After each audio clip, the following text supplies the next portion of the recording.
Welcome everybody to the Hurting Humanity channel. I just want to wish everybody out there a happy, great Shakeout Day. Because if you didn't know, this past Thursday was National and International Shakeout Day. You might say, what does that mean? Everybody does the hokey pokey and shakes and turns it all about? No.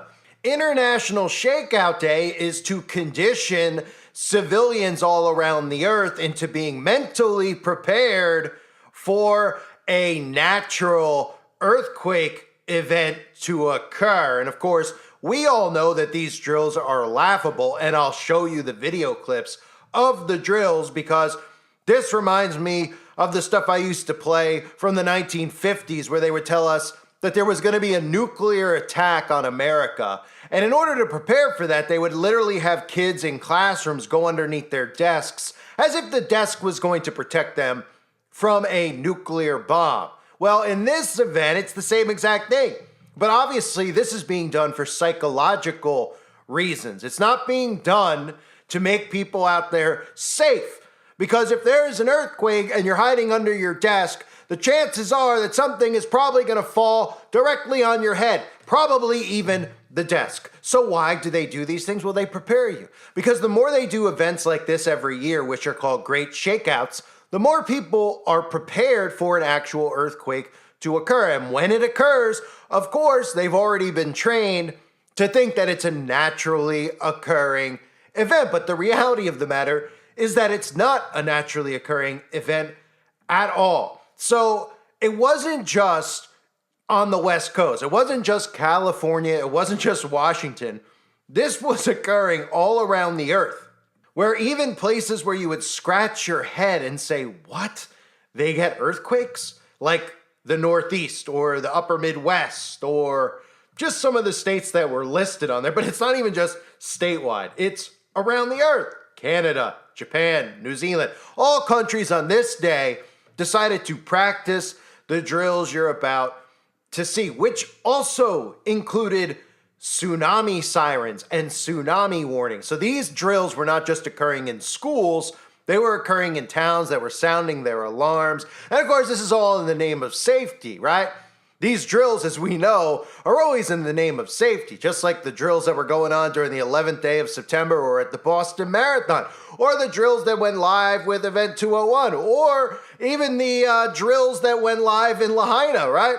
Just convenient, they run these drills, but they never seem to protect anyone. Kind of like also those drills that always happen at schools, they never seem to end up protecting anyone because the same schools that run the drills are always the same schools that have the actual events occur. So this is nothing more than a test run, but most importantly, it's a psychological experiment to condition people, again, to continually think that these are naturally occurring things. Here is a look at what this laughable propaganda looks like, where they're literally doing this to children, polluting their minds. The parents are okay with it because the parents are clueless, letting their kids go to school and practice by simulating an earthquake by going underneath their desk. It's unreal. Now get ready to drop cover and hold on. Maybe you did this just a few minutes ago. Millions of Californians will take part in an earthquake drill. They did this morning. CBS 8's Chris Grow live along Harbor Island. In fact, no, you're at a Gage Elementary School to tell us about the Great California Shakeout.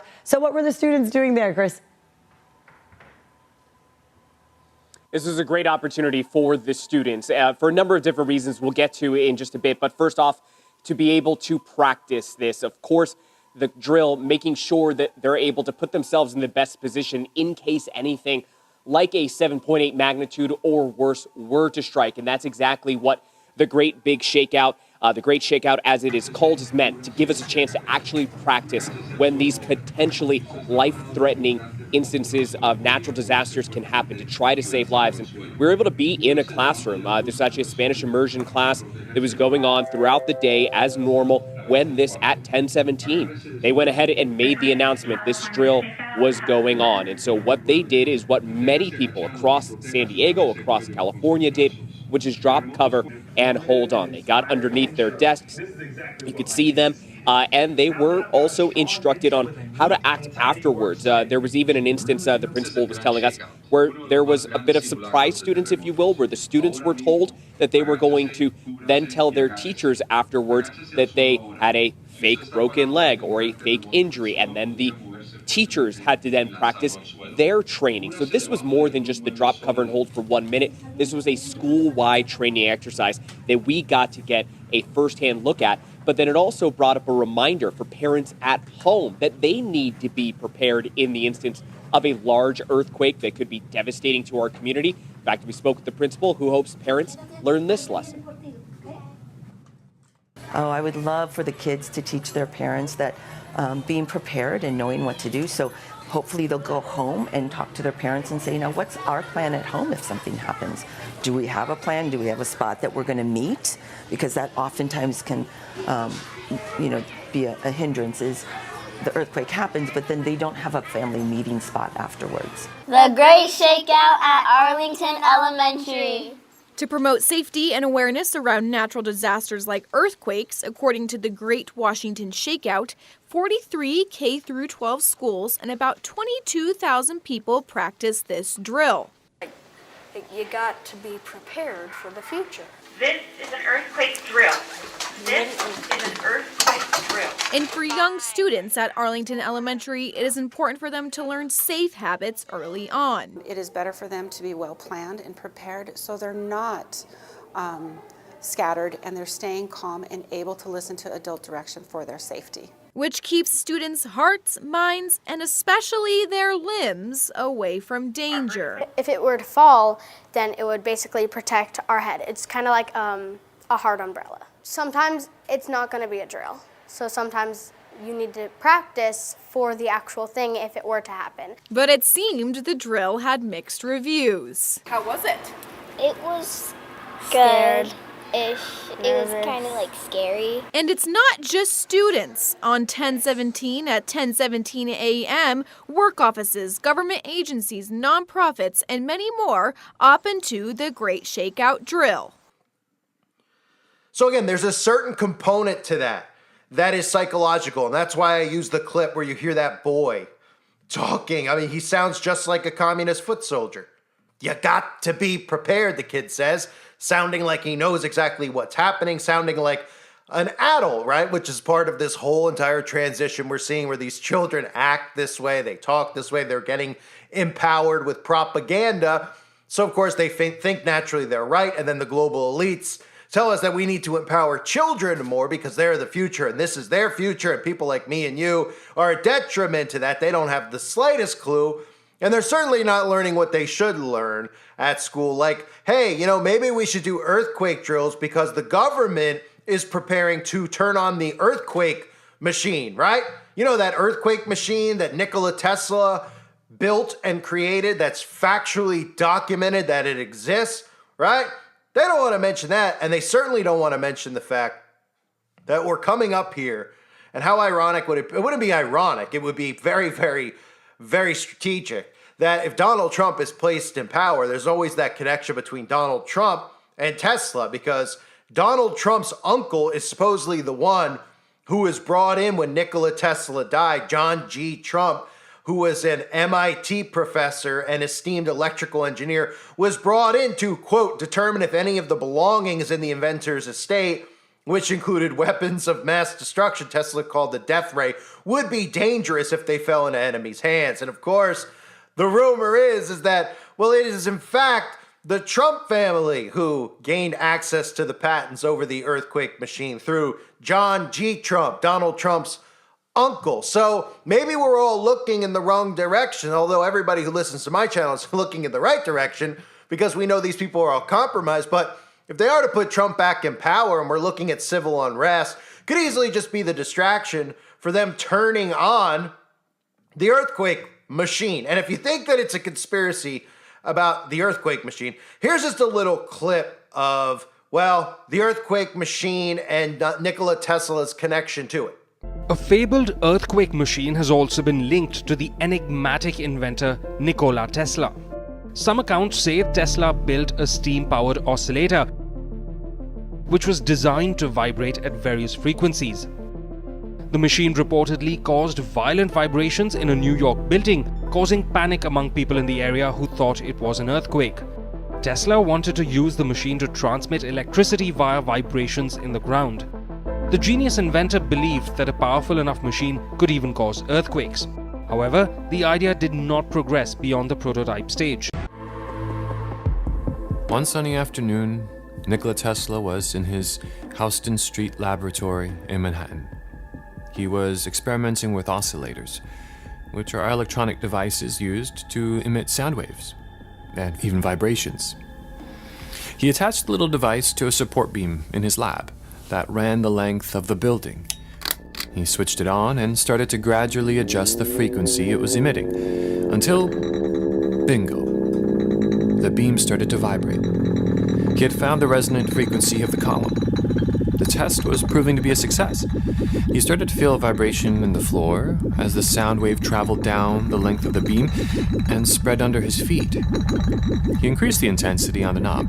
It was just a quiver, but his downstairs neighbor began to notice his ceiling shaking.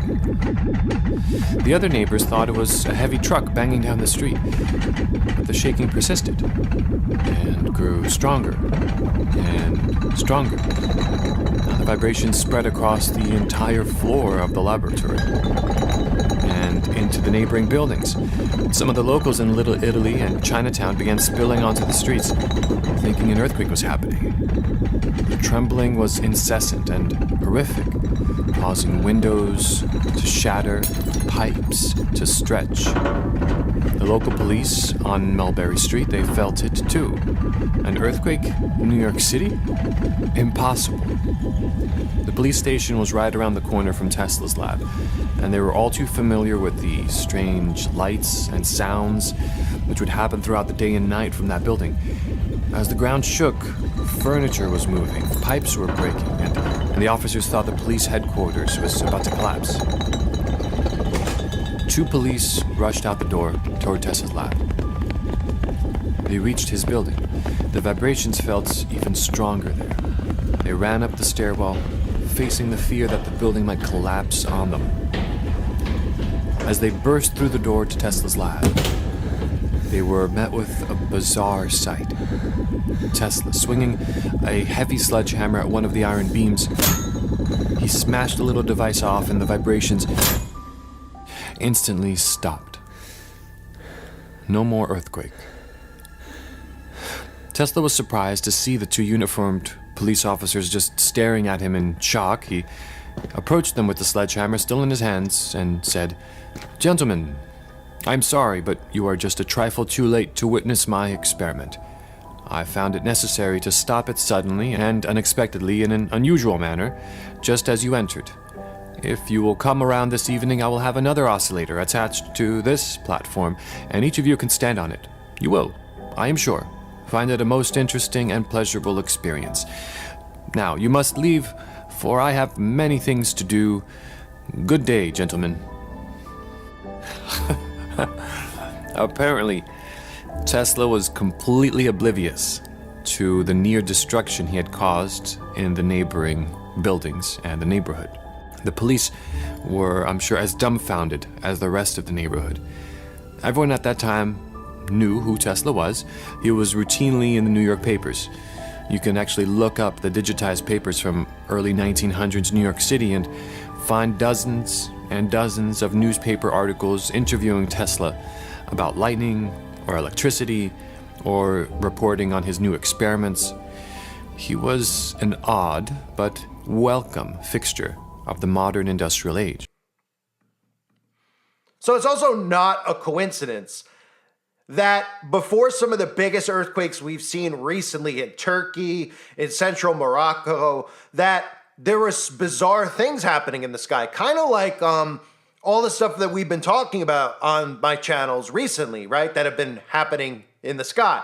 Not just the hurricanes that are happening with these weird weather patterns, but the northern lights appearing constantly in the sky. Because before those earthquakes, if you don't remember, I remember a guy who sounded a lot like me who had his YouTube channel removed at that time period. But before the earthquake in Turkey, there was this appearing over the sky in Turkey about 24 hours before the actual earthquake hit. And of course, there were things like this in central Morocco, these bizarre lights that appeared in the sky right before they got nailed with earthquakes.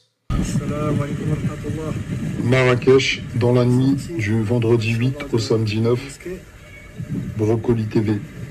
Regardez dans le ciel. Expliquez-moi en commentaire, s'il vous plaît. Merci.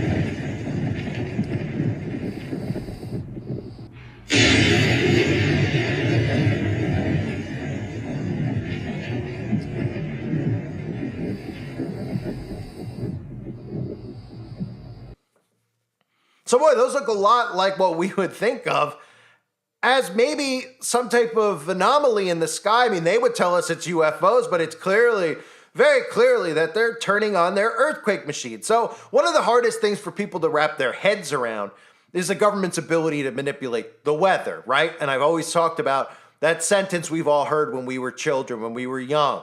We still hear it to this day. You can't control Mother Nature. Oh, except when, in places like Dubai, they're making it rain, literally, right? Creating flash floods in these cities through cloud seeding and geoengineering. Oh, well, that's different, right? They tell us you can't control the weather. You can't manipulate the weather. You can't control Mother Nature. But then on the flip side, they tell you, hey, look at this wonderful technology in Dubai. They can make it rain to stop droughts. Because then people go, well, why don't you just stop droughts in other countries everywhere? How about third world countries make it rain? That should be our top priority, food and water, right? For the civilians to survive, because we do need that. That is our fuel, right?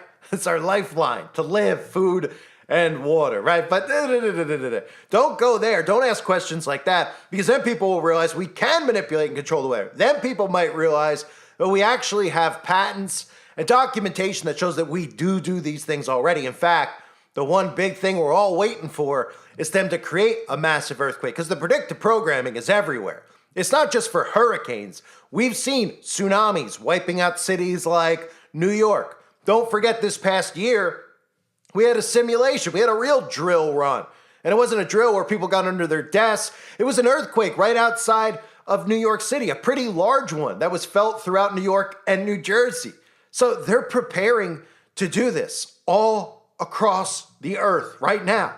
And of course, instead of you getting suspicious about it, they've already told you this is all naturally occurring. This is because of climate change. Those are the things they want you to think about. And they want these children to think there is no such thing as this. Now, of course, the world would be a different place if kids went to school and learned about what the government actually had the capability of doing. Well, then they wouldn't believe any of this fiction that they believe as reality, right? As climate change, et cetera, et cetera, et cetera.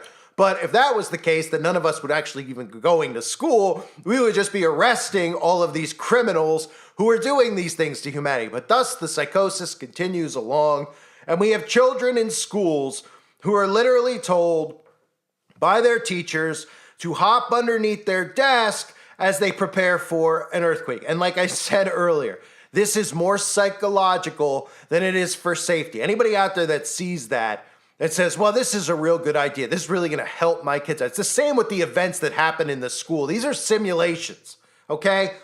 Has anyone heard about the drills happening in these schools actually preventing an event? Well, of course not, because the events don't naturally occur in the first place, so the drills aren't needed, right? But at these schools where they actually do happen, they've always run the drills, and what ends up happening? Nothing. Oh, nobody stops the guy from entering the school. Nobody takes the guy down. There's, there's casualties all over the place. But then they come out and tell you, well, thankfully, because we ran the drills, there could have been a lot more casualties. And everyone goes, oh, thankfully we ran the drills. There could have been a lot more. I mean, that's all that they need to hear, right? Instead of saying, wait, well, if you're going to run drills, isn't the drill supposed to be to stop it from getting worse or stop it from happening because there's a lot of people and there's probably usually just one person respond? No. Don't think. Okay? We're telling you that this is how it's happening at the school. We're going to run drills so that you're prepared for when it does happen. But all you're really supposed to do is do a training exercise so we can allow the police to come into the school. We could shut down the school, everything that goes along with the protocol for these to become live events. And that's how it works. And there's nothing different between that and this. Nothing different. Because nobody except a completely brain dead sheeple can look at this and say, wow, that's great that they're running these drills. Because in the event that there's an earthquake while my kid's in the institution, I hope he goes underneath his desk. And then I hope that all of the rubble from the roof or whatever else is around doesn't bury him underneath it, right? Not that there's a real way to prepare for an actual earthquake. I'm not saying that this is what they should be teaching them opposed to that. What I'm saying is that it won't be a natural event. And what people should be learning about is what the government's really up to. Then we wouldn't have to worry about the government using an earthquake machine on its civilians, right? But it's almost like most of these sheeple enjoy the abuse. They like getting tasered in the balls. They enjoy the government laughing in their face by telling them, hey, you know what? Stop, drop, and roll. There's a fire. Get under your desk. There's a nuclear bomb. Get under your desk, kids. There's an earthquake. Get under your desk. What are they going to tell them next? Hurricane drills once you go stand on the roof and hold up a baseball bat? I mean, are people really listening to this stuff? This is a conditioning mechanism. That's what this is. They're preparing them for it to actually occur. They're going to tell everybody, what actually occurs, of course it's a natural event. How can anyone think it's not a natural event? And these children are just trained. They're just trained at a young age to think that all this terrorizing that's going on is natural. Kids are losing their minds. They're unhinged going to schools and going after other kids, even though they're not even, records show that they never even attended that school in the first place, or they were first day students at the school. Nothing that makes any sense whatsoever. Or, there's just an earthquake. Get underneath your desk, folks. This is conditioning for everybody out there to accept this stuff that they're doing to us is naturally occurring. That's all that it is. It's laughable in a sense because it's so ridiculous that we're at a stage in our lives, or I should say a stage in society, where people see this stuff and they don't say a word. They don't say, what? Huh? They're getting under their desk. They don't look at it and say, wait a minute. Why all of a sudden why are we preparing for earthquakes? Why are we been preparing? Why are we doing these things, right? Well, because this is how mind control works, you see?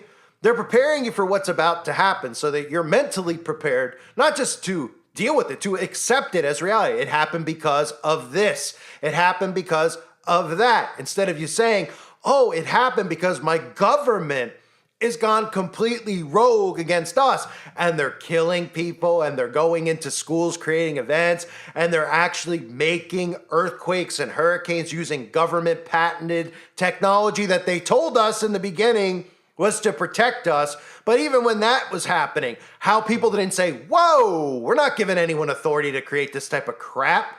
Oh, well, it's your own government's got the authority. Oh, okay, so they're going to make earthquakes against Russia? Yeah, that's what it's for. They're going to make a big earthquake in China. Right. And now all these years later, they like to pretend like they don't have this technology, that it's all conspiracy, even though it's all documented. And then just say that people like us need to be silenced, because how could we look at the government as being rogue? I mean, all they do every day is spit in your face and hold up the middle finger while they kick you right in the nads. Yeah. We could trust them. They haven't gone rogue. I thank everybody for being here. I hope you're all doing well. God bless all of you as always and your families.